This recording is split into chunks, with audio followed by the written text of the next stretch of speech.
ननदो के तना सुनावल, ननदो के तना सुनावल, गोतिनी के मुँह चमकावल, गोतिनी के मुँह चमकावल।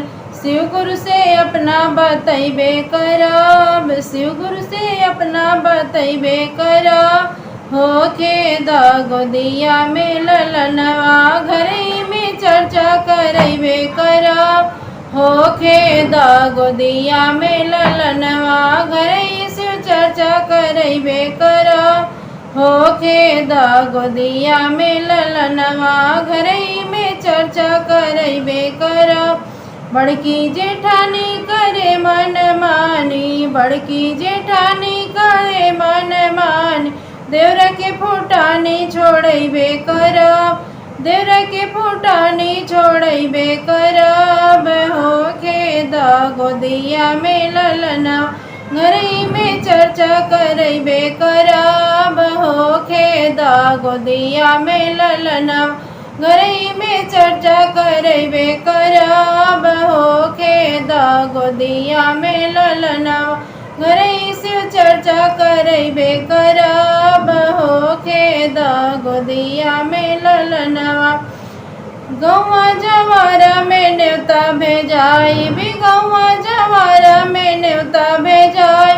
पूड़ी जिलेबी खियैबे करब, पूड़ी जिलेबी बटैबे करब, छेना जिलेबी बटैबे करब। होके द गोदिया में ललनवा, घरे में चर्चा करैबे करब। होके द गोदिया में ललनवा, घरे में चर्चा करैबे करब। होके द गोदिया में ललनवा, घरे में चर्चा करैबे करब।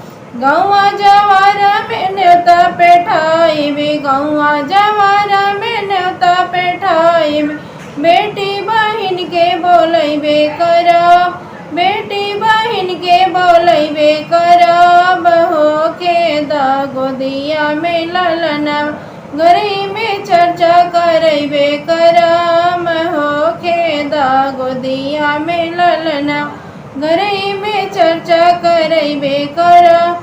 ननदो के तना सुनावल, ननदो के तना सुनावल, गोतिनी के मुँह चमकावल, गोतिनी के मुँह चमकावल। शिव गुरु से अपना बतैबे करब। होके द गोदिया में ललनवा, घरे में चर्चा करैबे करब। होके द गोदिया में ललनवा, घरे में चर्चा करैबे करब। होके द गोदिया में ललनवा, घरे में चर्चा करैबे करब। बड़की जेठानी करे मन मानी, बड़की जेठानी करे मन मानी, देवरा के फुटानी छोड़ैबे करब, देवरा के फुटानी छोड़ैबे करब। होके द गोदिया में ललनवा, घरे में चर्चा करैबे करब। होके द गोदिया में ललनवा, घरे में चर्चा करैबे करब। होके द गोदिया में ललनवा, घरे से चर्चा करैबे करब। होके द गोदिया में ललनवा।